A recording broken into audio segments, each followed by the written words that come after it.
What's up, everybody? It is your boy Damian SAWLTY G with his partner in crime, heel Trina herself. She has returned from parts unknown. We are the Last Mark Standing. Find us on Twitter at lastmarkpodcast.com. Trina, welcome back. Hello. Hi guys. Yeah, I'm back from the dead, buddy. I've risen. Okay, Jesus, Trina. It's nice having you back. I've missed you. People have asked me if you quit the show, which I find funny because, for the last couple of weeks, I've been doing the whole assault and flattery thing solo. Side note, thank you guys for the good feedback. But she's back. I didn't kill her. I didn't throw her in the desert. I didn't bury her underwater. Here she is in the living flesh. So I'm glad to have my partner back. Oh, and by the way, partner, happy anniversary. Because I know, yay!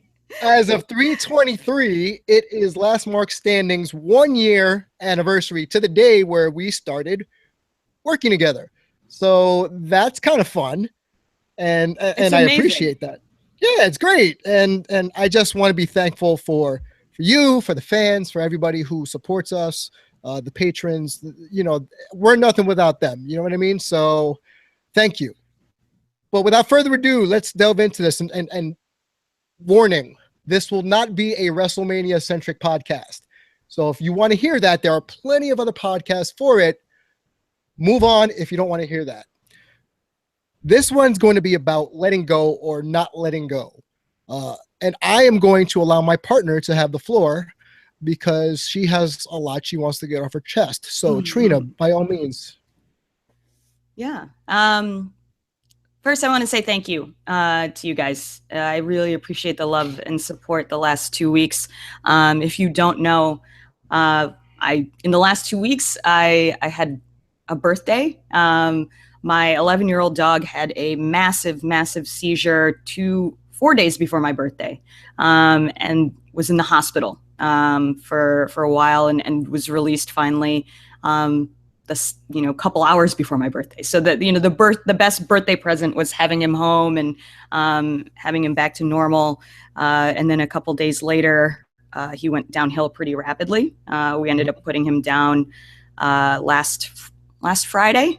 So it was really tough. It was a hard decision. We gave him, an extra 24, 48 hours to see if he'd make it through. Essentially, he had another massive seizure Tuesday night. We found him just catatonic.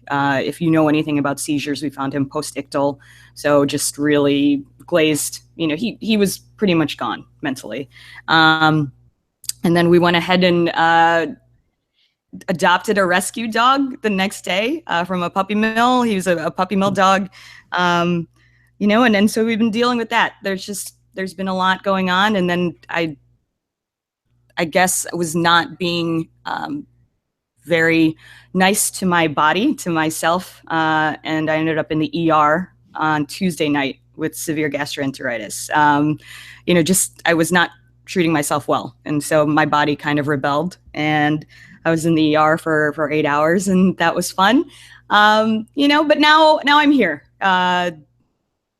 We got Gizmo's ashes on Friday, so that was hard. So it's just been a roller coaster of stuff.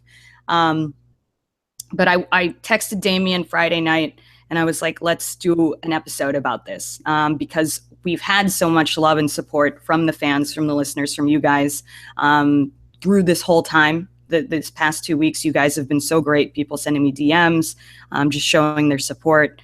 And so I wanted to address this somehow, any way that we could. And as I gave it more thought, I felt like there were ways to equate this, what I've been going through, to wrestling. And if anything, just to share my experience, because I know a lot of the people that listen to Last Mark Standing have dealt with issues of depression and anxiety and things like that. And so, I did want to bring it up because I feel like if sharing my experience and talking it out on air with Damian, who is a counselor and, who can help me through this, if we can help people with anything, anybody dealing with this or anybody who's going to deal with this in the future, I would like to do it. So I am back. I am not 100%. I think if you guys follow my Twitter, you've seen it's been tough, the roller coaster of emotion dealing with this. But again, I do appreciate everybody's love and support. And yeah, we're gonna talk it out. We're gonna figure out how this equates to wrestling, how this relates to your guys' lives. See if we can help in any way. Last mark standing, true and true. So. Well, here's a little tidbit that some people may not know about yours truly. Not Damian's also been dealing with stuff too, by the way. For spoiling the surprise, but I'm also a licensed grief counselor. So that's actually my master's degree in psychology and grief counseling. So what better person than me to talk people through this kind of stuff? Okay. My whole thing is, while you've been gone, I thought about Gizmo, and I thought about how we correlate this to wrestling in terms of when we lose something, or we lose someone that we love watching work, or someone we form a bond with, even if you don't know the wrestler personally, you know their career, you know their ins and outs. Or why do we have a hard time letting go of certain things in terms of wrestling? For instance, some wrestlers like to hang on a little too long, past their quote-unquote expiration date in the business. If you've seen the movie The Wrestler, you know exactly what I mean, where someone's, getting that one last payday, or they're working that one last match in just to revel in the spotlight or revel in the ambiance of being a pro wrestler. Or you have those like The Undertaker who are committed to the business, and it's just getting more and more painful to watch. He's not the dead man we once knew. He is now just a man, a 52-year-old man who, if you saw him on Monday, like I did when I was at Raw, he looked old. He looked hurt and disheveled, a shell of his former self. A lot of people are equating that whole smirk he did when he realized that, oh crap, I just chokeslammed Braun Strowman, but now Roman Reigns is going to spear me. I took it a different way. I took it, he's hurt. Like, he literally turned and grimaced like, I'm in pain. Maybe I'm wrong, maybe I'm not, but that's how I looked at it. So my question to you, Last Mark Standing fans, and as always, you could tweet us at Last Mark Podcast. At what point do we let go? That's one. Or two, why is it so hard for us to let go? I know for me, Daniel Bryan's a hot button issue for people. If you've watched Talking Smack, he's made aspersions to, well, they don't let me wrestle, or I've been cleared by other doctors, so I can't wrestle for 2 years until I'm out of his contract. And then you had all these people chiming in saying, it's no big deal. Just let his contract run out, release him so he can do what he loves.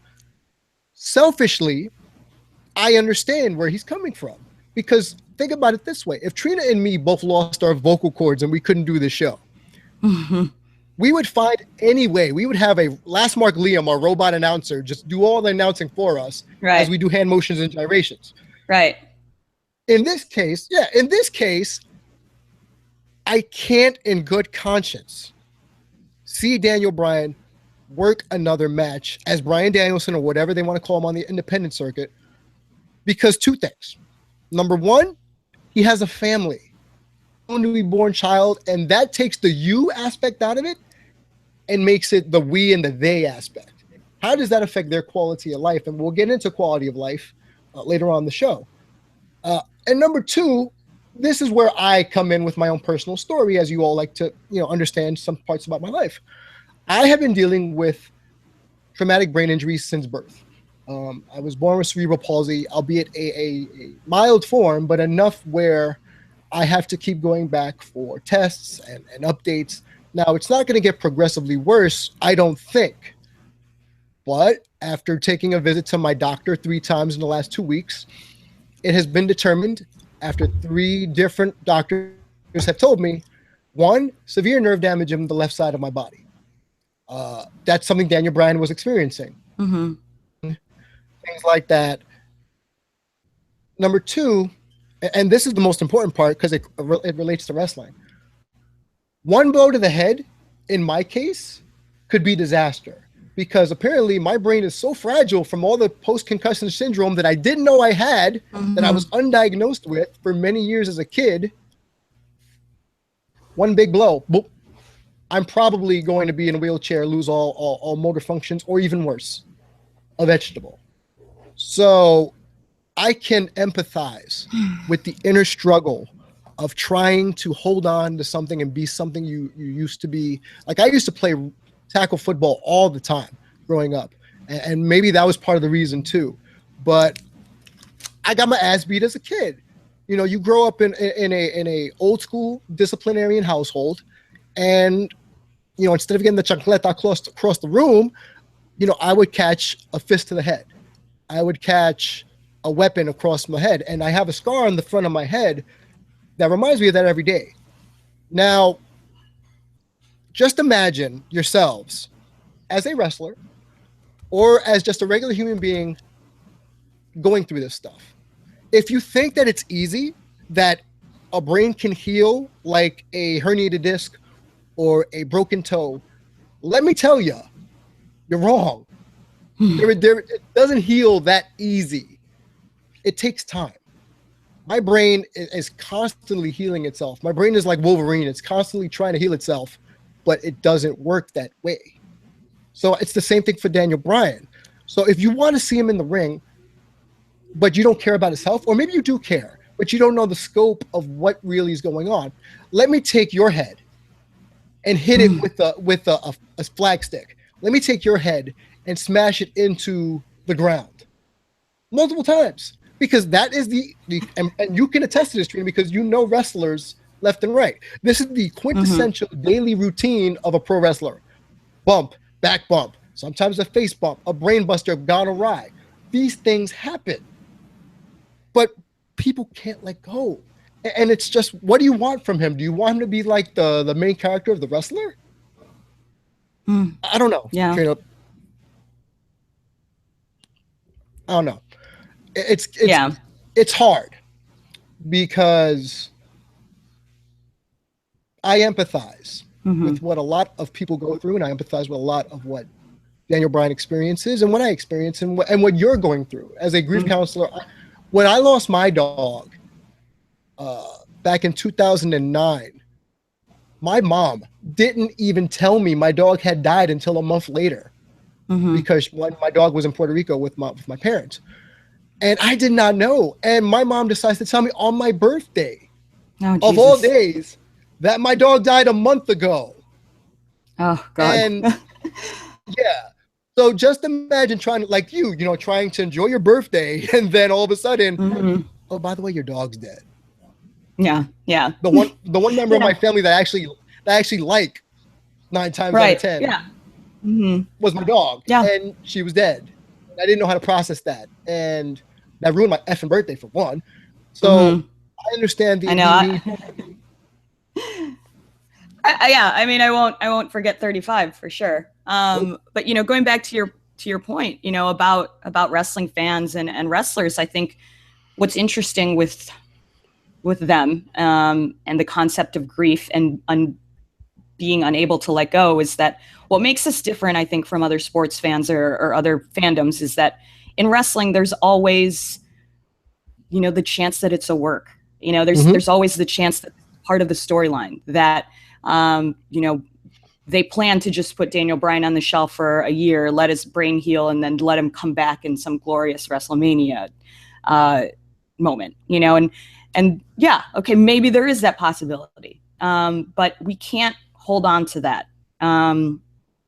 You know, I think when I was dealing with Gizmo and the last week of his life, you know, we both felt like maybe there's a chance he could come through. You know, we talked to 3 different doctors, and people were like, well, if we put him on this medication, or we try steroids, or we try anti-seizure medication, he could pull through. You know, just give him 24 hours and he'll be back to his old self.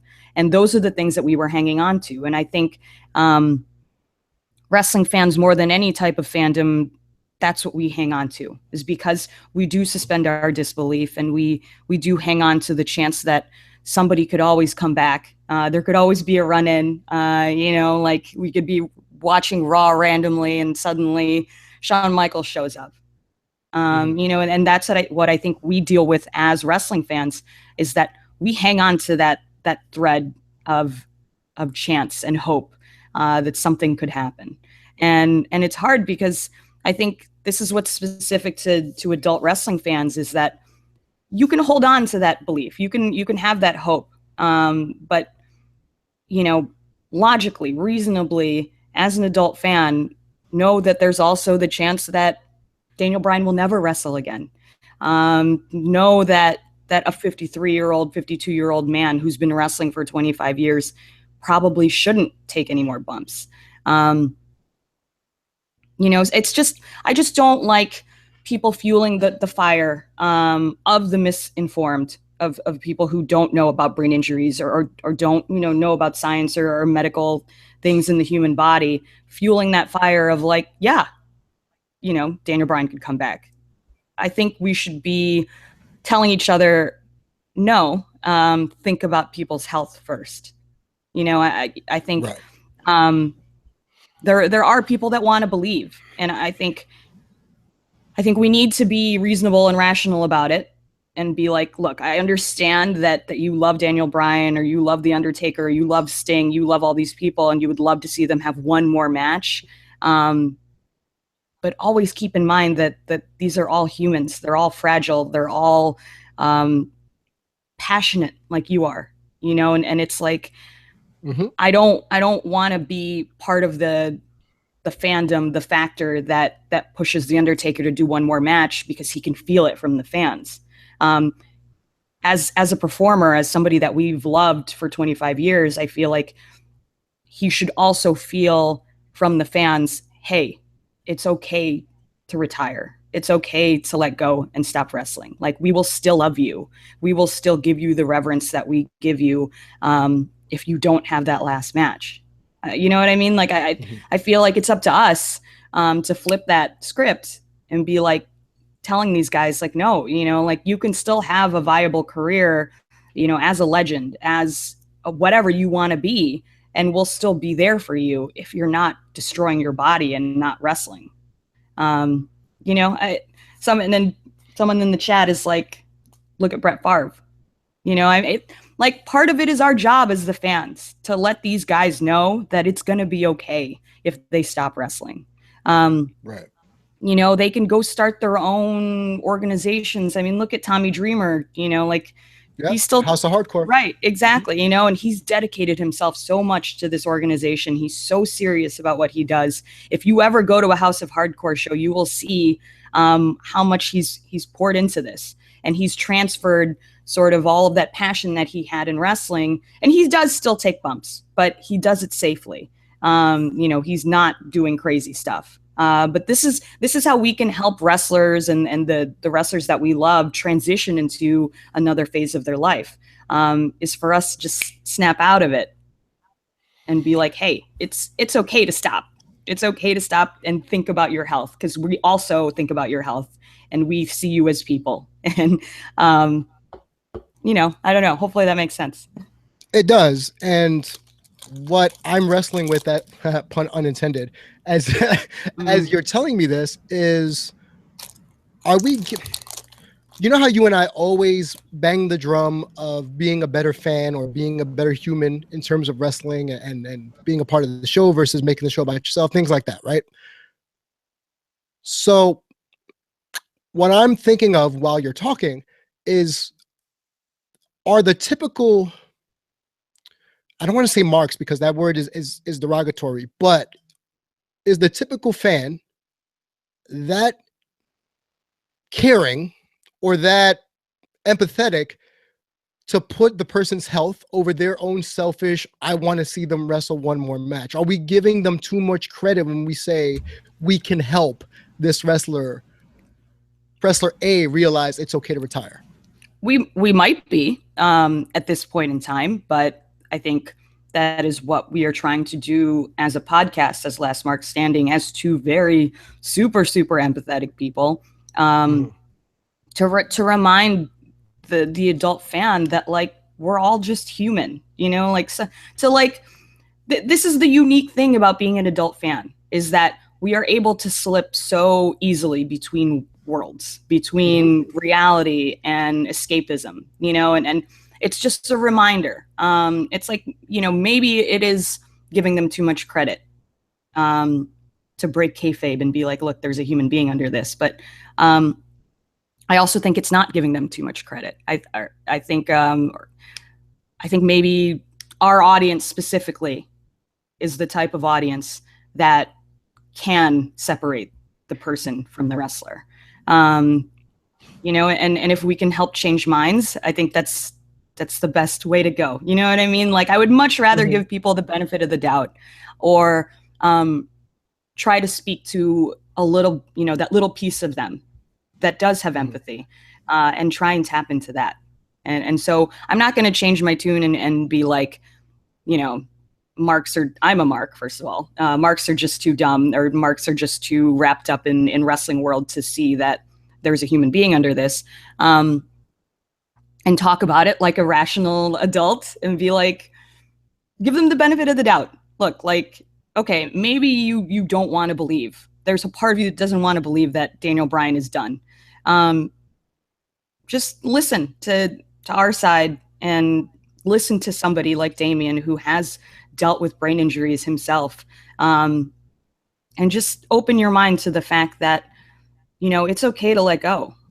It's okay to grieve. Like, you have to grieve. Like, you have to let yourself let go. Like, it's a natural process of life. If it's not Daniel Bryan, if it's not your dog that you've had for 11 years, or a close friend, or a parent, at some point we're all going to have to learn how to deal with grief. And so maybe it's premature. You know, some people haven't had that in their life. That's the interesting thing. From all the support that I've gotten from fans, a lot of people have said, I don't know what you're going through, but I have a dog, or I have a cat or whatever, and I know that I will. And they say, I can't imagine what you're going through. And so it's been interesting to hear from people who have tried to empathize with me, even though they've never lost a pet, but they've related their own experience to mine, saying, you know, I have a pet that I've loved since I was 18, and blah, blah, blah, and all this different stuff. And so that's why we're doing this episode. You know, I put it out there to people. It's like, who wants to see an episode about what's been going on in the last 2 weeks? Because I think it's important to show people how to grieve, and to show people how to let go. Because when you say, are we giving them too much credit? I think you're dealing with people maybe who just have never gone through this process before, who've never had to deal with loss, or really come to terms with loss. And so that's why we're talking about it, you know, and again, I think our audience is intelligent enough to deal with it. And the people who, if maybe this isn't their cup of tea, just keep an open mind. As you sip your tea. Coffee. Yeah. Oh, well, okay. I can concede that our audience, our regular audience, knows where we're coming from. But I have a little bit of a salt taste in my mouth from Monday when I was at Raw, and a lot of it has to do with the CM Punk chants. That's another one people don't want to let go of. Now, you know, when I went on Mat Men, people were saying, oh, it's about being contrarian for the sake of being a contrarian. But I was in my section, and you can ask everyone who was there, like, you know, Mimi and Issa, and they were there, and they experienced it, where people were just shitting all over Paige and shitting all over Bailey and the CM Punk chants. And man, the wrestling audience sometimes does itself no favors. You know, it's like, look at the news cycle. Let's just take this as the CM Punk thing. How long has he been gone now? 2 years? People are still chanting for CM Punk. Why? Because you want to get under people's skin? The dude is not going to come back unless they offer him like $9 million for a one shot. Let's just put it that way. So you know what? Prepare yourself for the fact that he probably is not going to come back unless the money's right. But if you want to be one of those asshole fans, and I'm sorry for cursing because I don't like to curse a lot, chanting CM Punk because you want to get a rise out of whoever's in the ring, especially when it was the female wrestlers. That's when most of the smarky chants were coming out. When Bailey was wrestling Nia, when Dana was wrestling Charlotte, we want Paige. Really? Because the guy next to us after they said we want Paige was in a gangbang or we want puppies. Are you fucking kidding me? That's an example of, yo, get over yourselves. Let shit go. But then there was another thing, just in general, people just shouting out, and I'm getting really, really angry about this right now. You know how defensive I get when people shame other people, right? Like physically. One dude in particular, and I'll get back to the point at hand, but this is one of those salty rants I need to get off my chest. No, it's okay. Just go. People were saying, fuck you, Naya, you gorilla. Now, I know Mimi was not prepared, and you know Mimi, she's one of our patrons, was not prepared for the amount of vitriol, and she's a casual, so she was not aware that the Brooklyn crowd would be this assholish. But when I tell you, Trina, and I tell you, audience of Last Mark Standing, that the people that were starting this chant in our fucking section epitomized every bad stereotype that a wrestling fan is. And that's the shit that pisses me off. Because when I say, oh, we're giving fans too much credit, or we think too highly of them in this situation to let go, how the fudge are they supposed to let go when you got jackanapes like this who are like seals barking, you know, at the fact that they're doing this? And then the chant of "We are awesome" comes out. And that's the shit that bothers me even worse, because you're not freaking awesome. You're an idiot. You are everything that's wrong with fucking being a wrestling fan. And I'm sorry. I'm just tired of this shit. And when it comes to CM Punk, yo, get over it, man. It's like watching your favorite superhero in a comic book die. But they don't stay dead because the writers write them back in. Like, it goes back to Trina's whole point of everyone thinks that this is going to be a work. Daniel Bryan's going to come back. CM Punk's going to come back. Hulk Hogan's going to come back because they all come back. Well, let me tell you something. I don't want to see a fucking old Hulk Hogan he can't even do a leg drop. His main staple, he can't do. So you really want to see that? You really, as a wrestling fan, want to see that? I don't. I'm sorry, I don't. It's like watching Mick Foley. You really want to see Foley bump again? You want to see Dreamer or Terry Funk go through a flaming table? What the fuck is wrong with you if you want to see that shit? What does that say about you as a human being? Okay, I'm gonna jump. Ahead, I'm gonna jump on your bandwagon of salt here, because when you're saying this, you know, I think there are just like jackasses who want to put themselves over. You know, like there are people in the crowd who just want to chant "We are awesome." But I think what you're describing is indicative of the fact that there are also people who want to hold each other back, who want to go take a step backwards. You know, who it's not necessarily about like, oh, I can't let go. Oh, I can't, you know, come to terms with the fact that Daniel Bryan's not wrestling anymore. I think, one, there are a subset of people who are just jackasses and want to put themselves over, and they want to hear the sound of their own voice and be like, we are awesome. But I think, what's this is indicative of is that there is also a subset of people who don't want progress, who don't want people like Nia or people like Bayley to succeed. They want to keep holding everybody back in one space and time. Sorry. You know, I think that's what we've seen in the last since November, you know, that there are people who want to just keep things the way that they are, who want to keep things where we're just still screaming CM Punk, who don't want to accept a female of color who does not fit the traditional mold of a female wrestler. You know, like they want to stay in the dark ages, if that makes sense. They don't want us to progress. They are firmly staked in the past, or staked in whatever reality they want, and they keep perpetuating it. And so I think you do have a subset of people who it's not about putting themselves over or, you look at me, whatever, I'm a jackass, I can't let go. I think there's a subset of people who can't let go generally and who are firmly entrenched in this is the way wrestling is that we put ourselves over. We scream CM Punk. We make fun of the bigger wrestlers. We, all this different stuff. You have a subset of people who don't want wrestling to progress and evolve. And I think that mirrors the fact that you have a subset of people in the country, in the world, that don't want the world and society to progress and evolve. Right. So I want to switch gears here, and you guys can let us know at Last Mark Podcast about why do you think people have a hard time of letting go. I'm curious to see everyone else's answers. So please, by all means, tweet the show. Trina, you made a correlation before we came on air about DeMarcus Ware of the Dallas Cowboys, or formerly of the Dallas Cowboys and Denver Broncos. What was that correlation? Okay.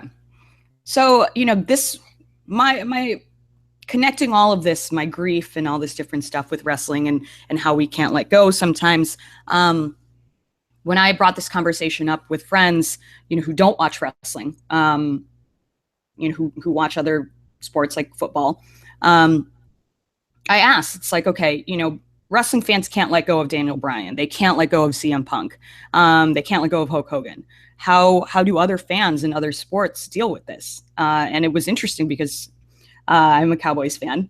Sorry to a lot of people who that's offensive to, but I'm a Cowboys fan. I have been watching DeMarcus Ware since he was a rookie. I've loved that guy as a Dallas Cowboy. I loved him as a Bronco. To watch him win a Super Bowl to me was so special because he's just a great guy. I've actually worked with him briefly in the past, and I know people who've worked with him. He's just a genuinely great human being. But over the last couple of months, there's been a parade of people who are like, oh, let's get him back on the Cowboys. He can retire a Cowboy. It'll be great. Let's have him, just play one more year. It'll be great to have him in a Cowboys jersey again, one last time. But he retired. He made the announcement that he retired. And you would think with all the people who were trying to champion him back onto the team that, similar to what Daniel Bryan got or whatever, one more year. Why don't we just have one more year? It's fine, blah, blah, blah. But the overall consensus on Dallas sports radio and Cowboys fandom was that, you know what? Good for him. He's made his money. He's paid his dues. He's been a great player for us all these years.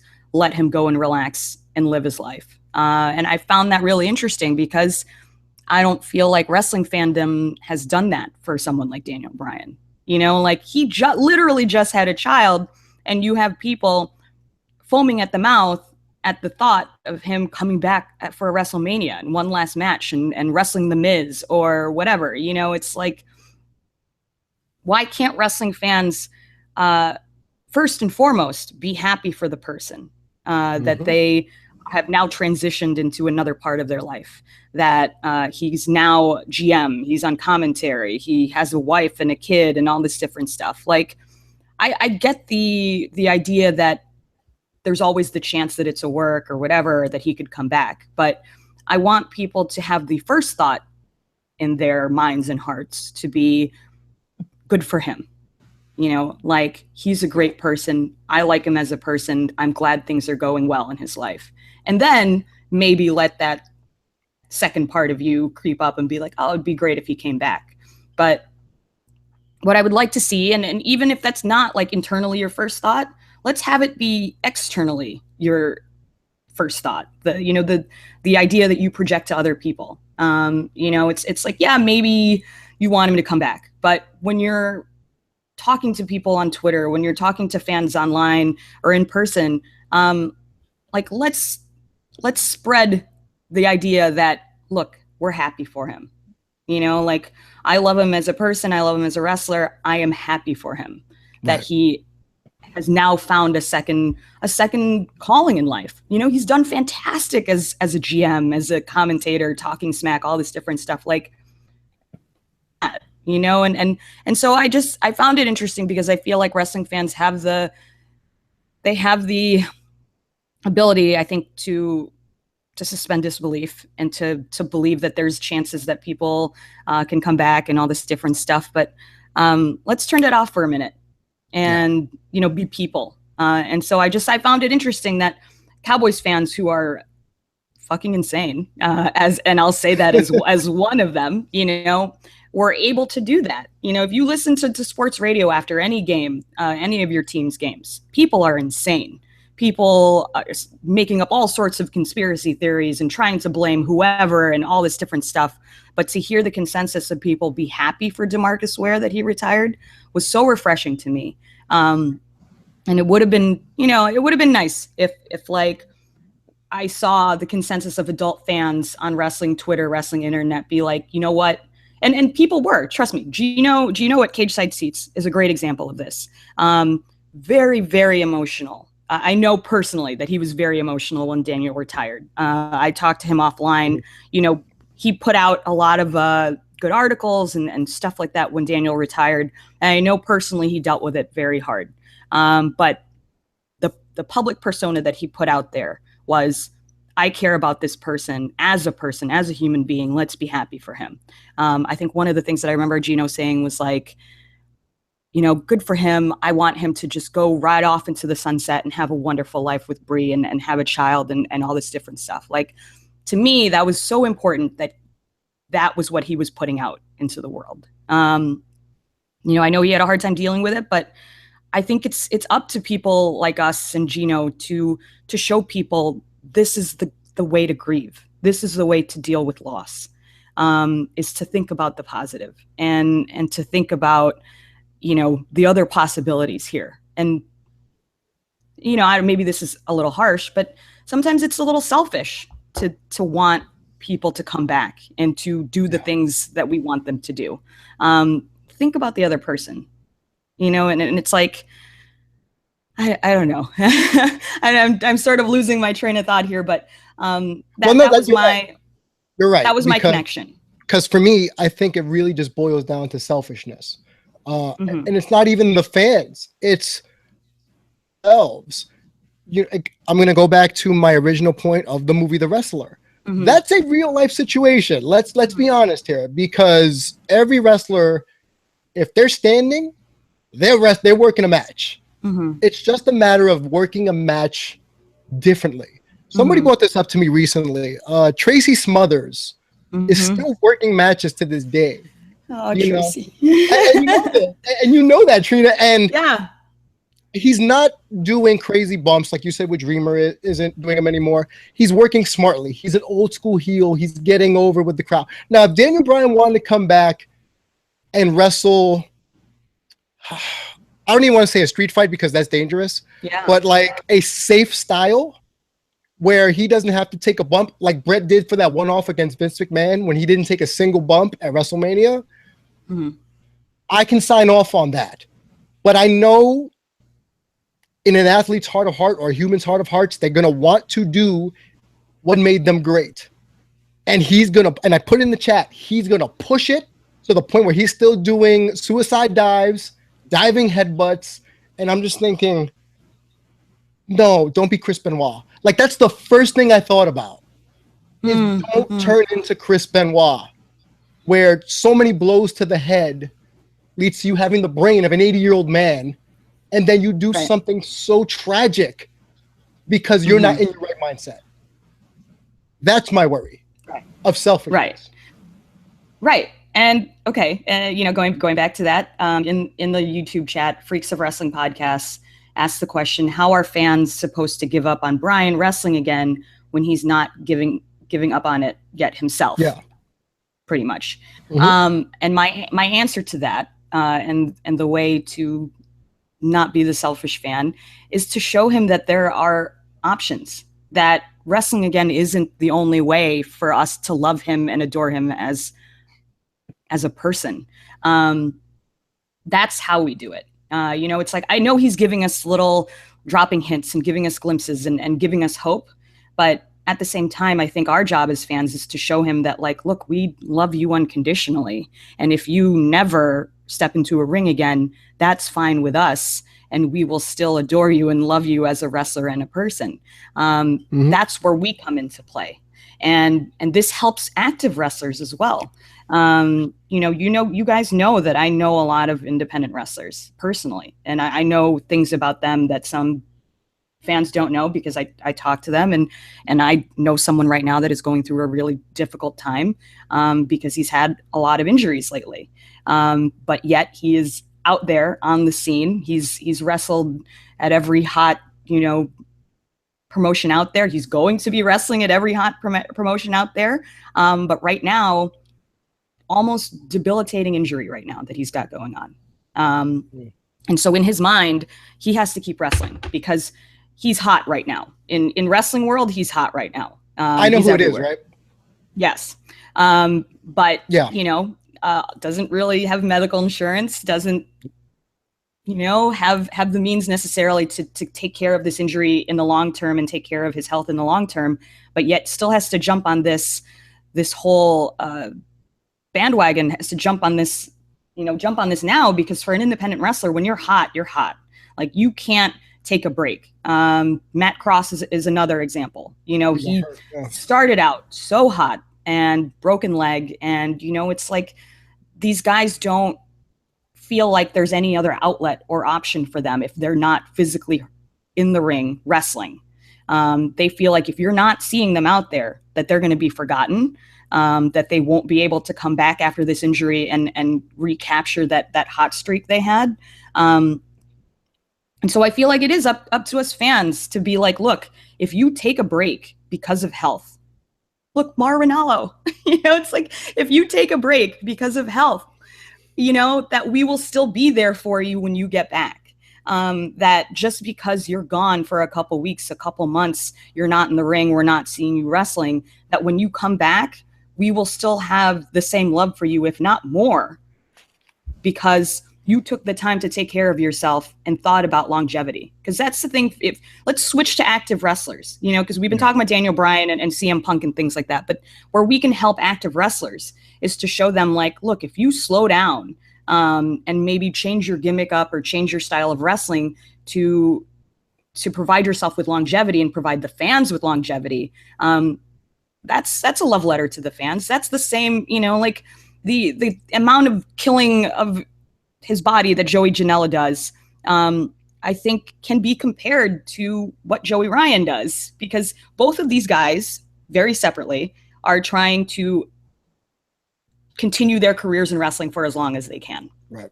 Joey Janela is trying to set himself apart as a guy who will do anything to his body, jump off whatever, and that's what his legacy is trying to be. That's what his gimmick is trying to be. That's how he's supposed to set himself apart in wrestling.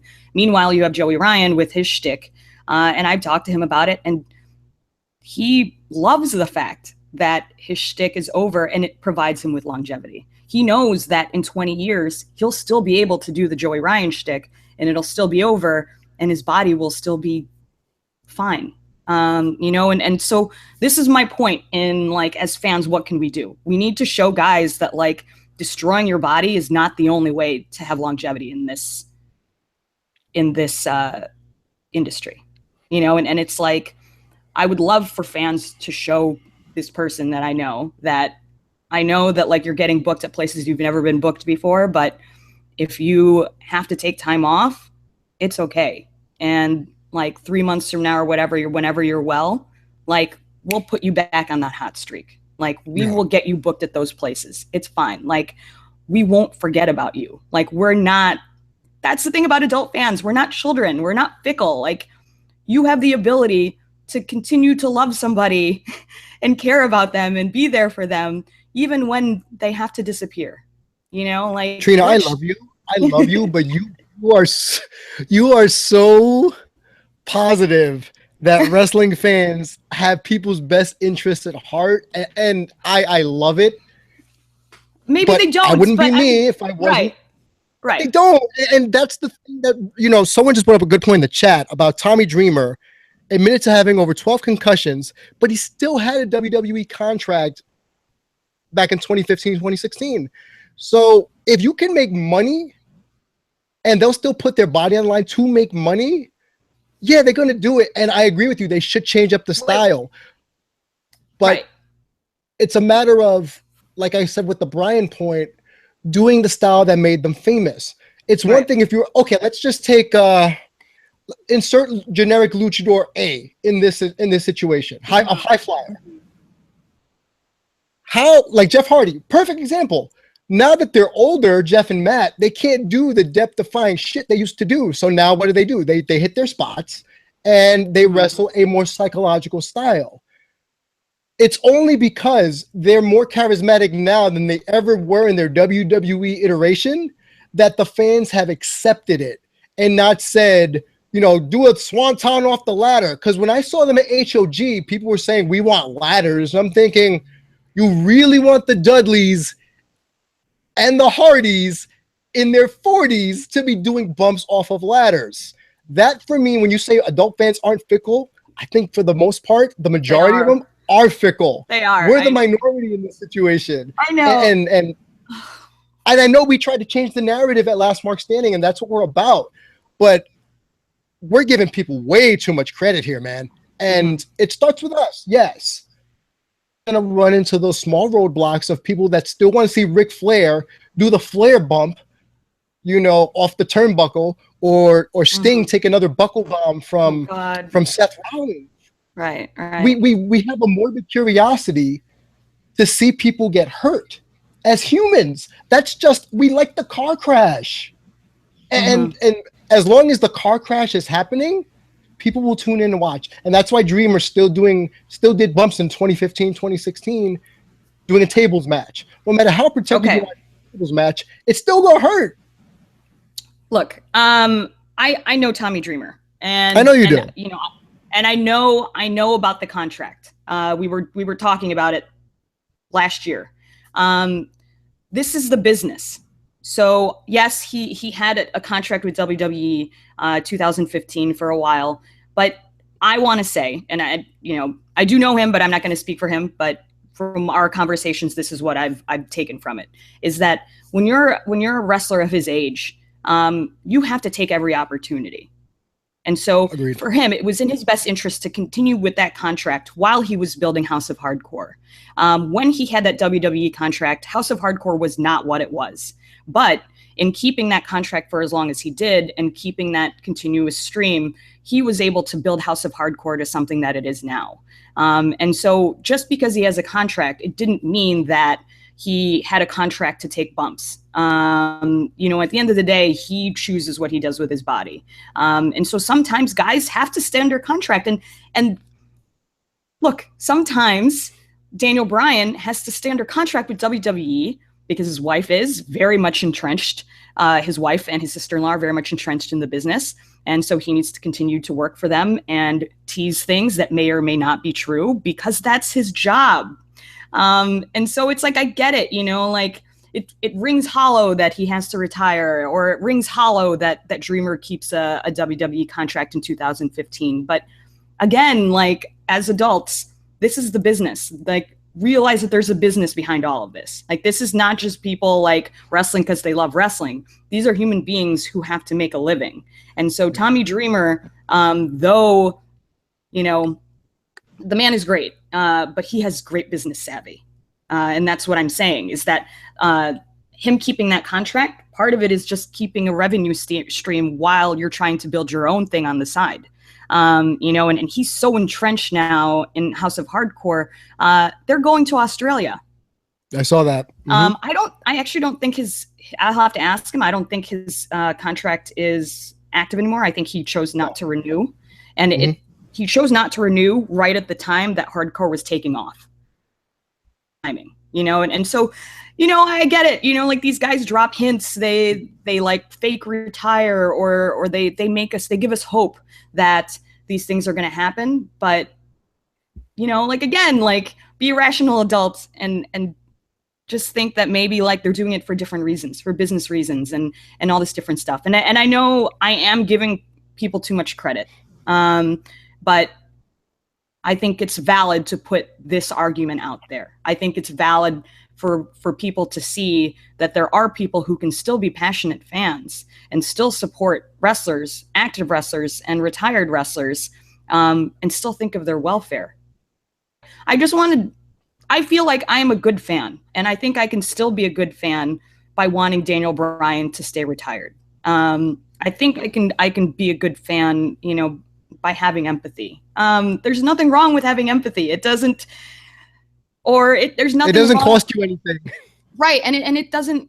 There's nothing wrong with having hope that people care about each other, or giving people too much credit. Like, I think sometimes giving too much credit can catapult people into different realms. You know, maybe someone didn't think that they had empathy, but if what I'm saying to you now is striking a chord, then like, let it happen. You know, I think the only reason I bring all of this up is because I went through a tough time in these last 2 weeks. And I just want people to see that you can lose something, and you can like come to terms with the fact that something's gone, something that you love is gone, and still come out on the other side. Yeah. And you can find the good in it. And so it's like, if you don't want to let go of something, if you never want your pet to die, you never want your parents to die or whatever, you never want Daniel Bryan to retire or The Undertaker to retire, it's okay to let it go. You'll make it. It goes back to what you were saying about grieving. And we'll end on these couple of points. You know, you know this, Trina. There's the 5 stages of grief. You know, and you know, the first one is denial. So right, we're all in denial. Like, we're all in denial. All in denial that Daniel Bryan or wrestler A is going to retire, and then, you know, then there is the anger when, why isn't he back in the ring, or she back in the ring? And then there's the bargaining. Well, like I said, well, if he works a certain type of match, you know, he could still per se wrestle again. And then there's the depression when it's like, he or she's never going to wrestle again, is she? You know, it's like with Taker. You're depressed knowing that this is going to be the end sooner rather than later. So you have to kind of accept the fact, and that's, you know, the last part of it all, that these people will leave our screens. They will leave our lives, for our entertainment lives, or even our personal lives, for those who know professional wrestlers. And I think it's important, and to tie a bow onto all of this, you know, you're going through the stages of grief. I'm going through the stages of grief. We all are grieving something in our lives, some sort of loss, job, relationship, loved ones, people, connections. It's what brings us together, because we're all going through the same crap. It's all a matter of empathizing the fact that, you know what, I know it pains Daniel Bryan to be there, to not be able to do what he loves to do. But he himself is going through his own stages of grief, and you hit the nail on the head with something like what Andrew always says. It's a carnival show. So Daniel Bryan being under contract, he could be just working everybody because that's the character he's playing on TV. Who's to say that this is really Daniel Bryan saying, they won't let me wrestle, I want to wrestle? Maybe he's just working people. Maybe that's all part of the act. I don't know. But to be quite honest with you, let's just embrace what we had, because love never dies once we go through all these stages.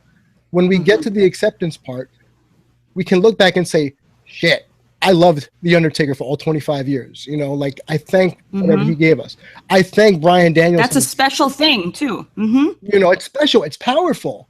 And what that does, it brings you closer in remembrance. You know, a lot of people are more remembrant of Owen Hart post-mortem than before he died. Same with Warrior.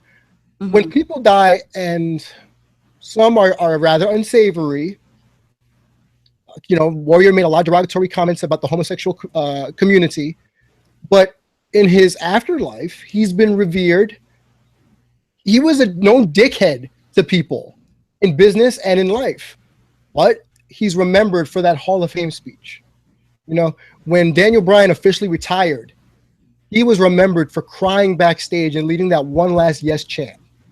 Edge, he had that one last hurrah in SmackDown in the ring, and that's acceptance. When you realize it's over, you can do other things. You know, you made the Troy Aikman comparison before we came on air. Everyone forgets that Troy Aikman retired because of head injuries, but I don't remember the outcry for him to come back after he said, I caught too many dings to the head. So if the person puts the kibosh on it, and says, I'm out, I'm done. Let's just accept it. That's it. Mm-hmm. I'm going to spring something on you. Do you have time to continue maybe for a Patreon only? Yeah, like maybe half an hour. Yeah.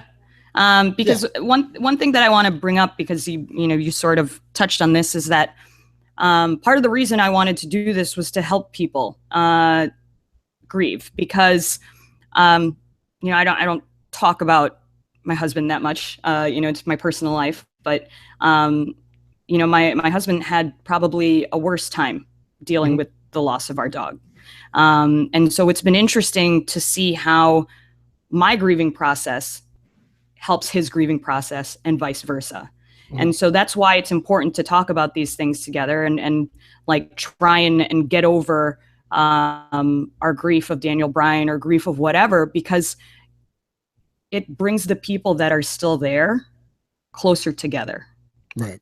And I like to think of the example of, I took it really hard when, this is an MMA thing, when Anderson Silva lost the belt after like 8 years. And it was a really personal thing for me. It's actually what turned me back onto wrestling, blah, blah, blah, and it's been a long time. I don't really talk about it. And, I brought it up once on Twitter, and a couple people chimed in and were like, dude, that was a really hard day for me too. And like, just to see that was a connection that I made with this person that I'd never had before. And, it's like that person, those couple of people that chimed in and were like, you know what, I took that really difficult, that was a difficult time for me too, touched me. And they have a special place in my heart, because I know that what I was going through, they went through it too. And that's what you want to share, is that like, maybe our grieving processes are all different. Maybe we're at different stages, different levels. Some people are still in denial. Some people are at acceptance. But if we can help each other, ultimately it brings us closer together, because just like wrestling, it's a shared experience. And so it's like, we're all sharing grieving, retirement from wrestling. We're all sharing how we're dealing with watching Undertaker retire, or whatever. I mean, like, some of us are not there with the Undertaker situation. There are people that are like still staunchly, he's going to keep wrestling forever, and then there are people who are like, yeah, I'm there with you, like, that time's up. Right. Right. And so it's like, we can help each other. It's like, that's the point in talking about this, because people don't talk about grief. They don't talk about how they deal with these things. They don't talk about loss. They don't talk about any of this stuff, because it can be embarrassing. It can be hard to talk about. But I think ultimately, if we help each other with this process, even if it's something as trivial as like whether you want someone to play football again or wrestle again, it'll bring us closer, because it's us going through something difficult together. Right. So, I mean, if you have some time, I'd like to do a Patreon only, just maybe talking about how me and Alex have dealt with our grief separately, and because you are a grief counselor, so we'll do it that way. Okay, so what we'll do is we'll put an end to this episode of Last Mark Standing. As always, you can tweet the show at Last Mark Podcast, sorry, and myself at Dare to be Damian, Trina at the Marky Smark. If you want to join Patreon, it's only $2 for minimum access, but you will be privy to raw cut episodes, as well as this episode that we're going to record in the next 20 to 30 minutes or so, going in more detail about Trina's personal life, and we're going to work it out together. So that's patreon.com/lastmarkstanding. Find us on iTunes, SoundCloud, lastmarkstanding.com. Thank you so much, guys. Appreciate it. Bye, guys.